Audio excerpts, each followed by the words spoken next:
que sea una muerte impresionante, que hasta la fecha creo que lo transmití en el libro, que el libro también lo escribí por eso, para echar a volar la imaginación, para que nosotros como lectores digamos, tiene razón, las estrellas, los árboles, la muerte, que la muerte no la vemos, pero la sentimos.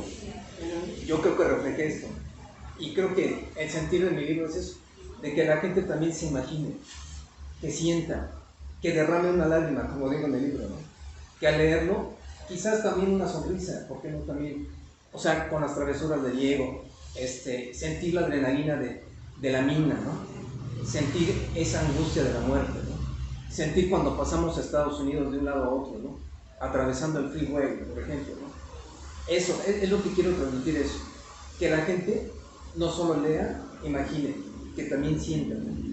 Que es una capacidad que hemos perdido también, no leer mecánicamente, leer con calma, como yo digo, cuando a la gente que ha comprado mi libro, le digo, siéntate en un sillón, tómate una copita si tú quieres, y léelo tranquilamente, que nadie te moleste, gózalo, disfruta, y cierra.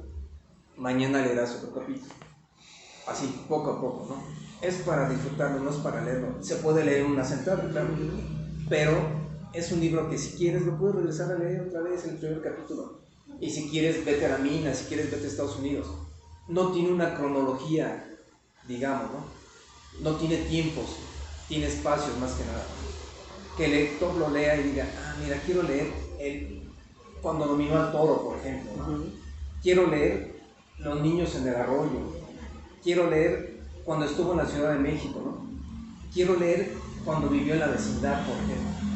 No hay una cronología, simplemente son espacios, nada más. En esta materia prima para la literatura que es la memoria, en tu libro yo encuentro no solamente una serie de referentes, sino una serie de elementos que nos permiten volver la mirada precisamente a aquellos que están a nuestro lado y que no los conocemos y que quizá nunca hemos mirado, ¿sí? Porque bueno, pues transcurrimos la vida a su lado, nos separamos de ellos, en fin, el vecino, la persona que va con nosotros en el camión, en el metro, la que se cruza con nosotros en la calle, y todo ello lo menciono porque al leer 10 historias cortas de una larga vida, de una vida larga, me encuentro precisamente con una llamada que pareciera una llamada de atención a mirar, como decía hace un momento, a mirar quien está a nuestro lado y entender que no es solamente una persona que está junto a nosotros, sino que en el interior de él también existe una memoria, y esa memoria es la de la vida por la que ha transcurrido, la vida que ha caminado y el conjunto de deseos, anhelos y sueños con los que también ha entretejido tanto su felicidad, su gozo, como todas sus tristezas, ¿no? Y esto entonces nos permitirá al mismo tiempo mirarnos a nosotros mismos y desde esa perspectiva entender cuál es finalmente la dimensión de cada vida y cuál es la dimensión también de nuestra vida. Sin mayores ejercicios de orden filosófico, sin mayores ejercicios en el orden de las figuras literarias, la exposición misma de una memoria recuperada a través de lo que tú mencionas, esta memoria portentosa de tu madre, asistimos a un reencuentro incluso con la historia de un país y con la historia personal de muchos otros que, repito, hemos olvidado mirar o no hemos querido mirar porque tal vez hemos perdido esa capacidad y estamos cada vez más inmersos en el interior de una especie de desasosiego provocado por la necesidad de apurar el tiempo, porque como no vivimos y no tenemos aventuras, que hay aquí son una serie de aventuras también, pues quizá queramos sustituirlas con los 140 caracteres de Twitter o cosas por el estilo, ¿no? Pero, en efecto, hay que detenerse a leer el libro, no la pantalla del ordenador tenador, ¿verdad? Sí, sí, sí. Que bueno, tendrá su aroma también. Hay que detenerse a paladear, a saborear las palabras, cualquiera que éstas sean, ¿verdad? Y desde ahí recuperar el sentido de la existencia. Esto es lo que encuentro yo en tu libro, Alejandro, y esto es lo que me permite señalar que sí, puede no estar ni en el testimonio ni en el relato de una historia de vida, pero entonces, finalmente, se entiende como una forma de literatura, y como una forma de literatura a través de la cual, repito, esto ya es demasiado repetitivo también, una forma de literatura con la que recuperamos la memoria inmediata y la mirada inmediata también y el tacto inmediato. Reconocer que el relato respecto a una vida no es simplemente un relato, sino es una conversación que se da entre la persona quien lo escribe y quien lo lee para cerrar ese triángulo con el cual podemos volver a construir la dimensión de una existencia que hoy por hoy hemos perdido.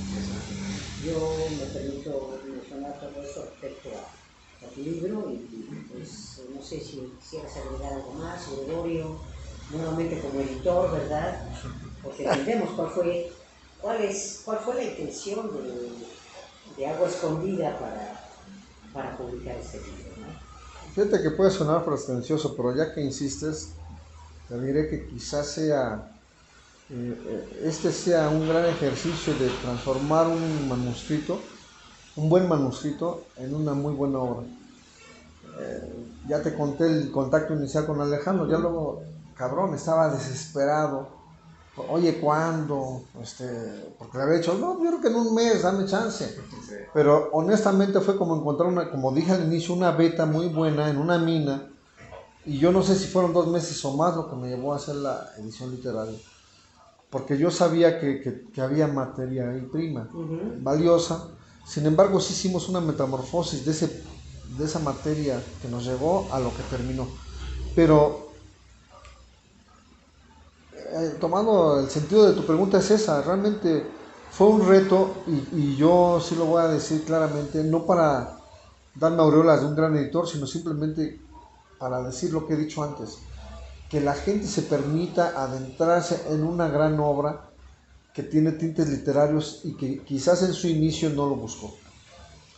Y bueno, y por cierto, cuando decía de ingenuidad lo digo más como virtud, no como defecto. Sí, Es realmente esa virtud, yo no tengo esa ingenuidad. Quizás los profesionales como tú y como yo, ya no tenemos esa ingenuidad, perdón. Llegamos y sabemos que vamos a poner una palabra con toda su potencia, o la que creemos que es toda una potencia. Una palabra puede estallar un universo. Entonces, ya no tenemos esa ingenuidad. De Alejandro, pues sí lo hizo con esa ingenuidad, con un lenguaje coloquial que también tratamos de atenuar y demás. Y entonces se hizo un trabajo editorial muy interesante, muy bueno, pero yo sí quiero enfatizar eso de que ahora que mencionó a la señora Rufina, nosotros de hecho invitamos ahí a la gente a que si quiere aproximarse en Agua Escondida Ediciones, en el Ajolote Ilustrado, en el canal de YouTube, ya hemos puesto un relato de doña Rufi, porque también detectamos pues la importancia de la señora, ¿no? Que por cierto, sí, en un mes cumple un año de que falleció y bueno, ahí se le menciona en el libro al final. Porque yo creo que ella bien, ahora entiendo también gran parte ahora que lo menciona él, esta importancia de ella, porque es la sustancia que de un modo u otro une la historia de Diego, la historia de él, y ella viene y la concreta para que él pueda hacer esa historia. Y eso, bueno, porque me remite a mi madre, pero nos remite a un México, insisto, que ya se fue, en el cual las madres, las abuelas, se convertían en las hacedoras de historias de la familia. Así es. Ellas eran las depositarias de la tradición familiar, no nada más en un sentido de anquilosamiento, no, sino en un sentido de darle forma, estructura y sentido a la existencia de una familia. Y eso es algo que también se podrá intentar analizar en el libro y que se cumple cabalmente, porque finalmente el que haya esa visión femenina, en muchos sentidos transmutó pues para el término, por eso digo, había materia prima, no inventamos, no, él sabe bien que no ficcionalizamos nada, y que sí resulta algo. Yo le dije alguna vez a Alejandro que esta es una historia que bien aprovechada puede servir para una historia de cine o para hacer una serie, porque tiene todos los elementos estructurales para que se vea, por ejemplo, México no a través de los siglos, como la obra famosa del siglo XIX, sino México a través de la vista de un migrante. Todos somos migrantes, ahora que está tan de moda y que hay tantas tragedias de migrantes. Esta es una historia de migrantes. Fíjate, primero, Diego emigra de su casa a un rancho, primera migración. Luego del rancho tiene que emigrar a la Ciudad de México, esa es la gran migración. Luego viene la migración transformadora, el tener que irse a Estados Unidos. Y ahí los dos regresan transformados y no se dan cuenta, pero también podemos analizar el libro y vemos cómo de un modo u otro se transforman los dos. Y también significa el apogeo y decadencia del héroe, en este caso, del personaje que viene a sufrir su agonía. Entonces, todo eso habla también de cómo se transforma México, porque sin que él lo pretenda, nos habla cómo el migrante rural llega a la ciudad y se tiene que meter, por ejemplo, en una vecindad, cosa que vivió mi padre y que vivieron, o sea, esta historia, por eso la ciudad es del país en muchos sentidos, porque esta historia es no solo porque tenga que ver con la Ciudad de México, también ocurre, por ejemplo, te voy a decir, si Alejandro tiene alguna noción, San Luis de la Paz, que es la cabecera municipal de Pozos. San Luis de la Paz ahora es una ciudad enorme y era un pueblo pequeñísimo, y también le pasó esto, ¿no? De que de los ranchos emigraban a San Luis. Y entonces se empieza a crear una ciudad. Y entonces lo micro se va a lo macro y al revés. Resultado, la transformación y quizás aniquilación de un modo de vida rural. Porque ni siquiera ya en esas ciudades del interior del país se vive como antes se vivió. Es decir, ya difícilmente, fíjate bien, difícilmente desayunan con tortillas hechas a mano y en comal. No. Desayunan ya con tortillas de la tortillería. Y eso que parece tan... No, bueno, pues de un modo también se deja ver aquí. Y eso cambia nuestra forma de vida y de percibir el mundo. En efecto, sí. Ya las mujeres no muelen. Bueno, muelen de otra manera, vamos a decir, por cierto, pero yo me refiero al metate. Al metate, ya no muelen metate, y no nada más maíz. Se molían muchas cosas ahí para elaborar. Las especias. ¿Qué tiene que ver con esto? Con la forma del país, que tiene que ver con el modo. Lo que comes también forma parte de tu ser, de tu idiosincrasia. Se transforma ya lo que desayunan. Él habla ahí de unas entrañables gorditas que le supieron a gloria. Y no porque fueran maravillosas, que nunca en su vida las había probado. Ahora a eso se le llaman productos orgánicos. Sí, claro, entonces, y a todo ello le llamamos progreso también. Exactamente. Tiene que ver con el progreso. Entonces, ¿en dónde se pierde el sentido de existencia cuando lo había antes?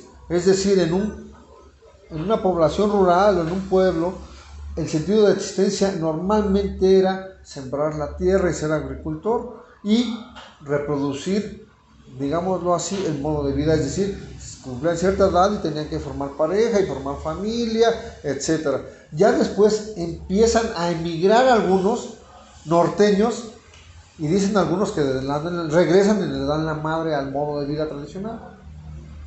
Ahí otro punto bien interesante. Y se transforma todo. ¿Qué nos da esto? Ordenadores y demás. Lo que sí quiere decir algo es que, es algo que aquí también se puede ver, es como lo que era individual ahora se volvió colectivo. Ya lo que estamos haciendo nosotros, dijo Alejandro, y el internet nos acercó así, pues ahora resulta que también internet está en la sierra. Sí. Y entonces crea toda una serie de conflictos existenciales, en el sentido de que, por ejemplo, pues ellos están viendo, tienen el mundo a su alcance y a la vez tan lejano. O sea, una forma de ser que no les pertenece y de la cual quisieran apropiarse. Algunos le llaman transculturalización. Entonces hay una serie de todos estos elementos que aquí se dejan ver y que están narrados y que ojalá haya oportunidad, como decía, de que ese amigo nos narre algo para que veamos ese mundo que ya fue. No es el mundo de la infancia idílico, es el mundo, por eso decía, de trasfondo de todo un país, de toda una generación y de toda una colectividad que ahora mismo encuentra esto. Bueno, a mí me parece que la alegoría del John Milton está ahí, el paraíso perdido vuelve a sentirse, porque realmente en el fondo también es eso, es como un lamento del paraíso perdido. Y bueno, creo que sin que lo diga de esa manera Alejandro, se puede traducir de sus comentarios como finalmente el paraíso de la infancia asociado con el afecto al padre y la madre como baluartes de una vida eran el paraíso, ¿no? Cuando perdemos un ser de esto, pues ese paraíso se trunca, ya no está, y nuestra personalidad y nuestro ser por supuesto el dolor los traspasa, y entonces hay que reinventarse, y él lo dijo, ¿no? Aquí la literatura o la escritura, más que la literatura, le permitió reacomodar todos los fragmentos en los que se volvió después de la muerte de su padre, claro, sí. que no es más que regresar a esto nuevamente, al mito fundacional, hablando de mitos, ¿no? En efecto, y bueno, pues todo esto es muy importante que Alejandro nos lea un capítulo, Sí, claro. ¿sí? Para que nos están viendo se enteren de qué trata este libro, y que bueno, vengan a conseguirlo también a Hayao Mushu, porque lo pueden comprar aquí, ¿de acuerdo? Cierto, aquí está a la venta este libro, algunos otros títulos también, y también va a servir para que nos tilden de mentirosos o de exagerados. Vamos a ver qué tal de Alejandro. Sí, claro. En ese caso, vamos, de mentirosos en absoluto, ¿no? Porque la literatura nunca es la gran mentira. Sí. Bueno, entonces, pues vamos a dar pie a que nos comparta algún capítulo o apartado de su libro.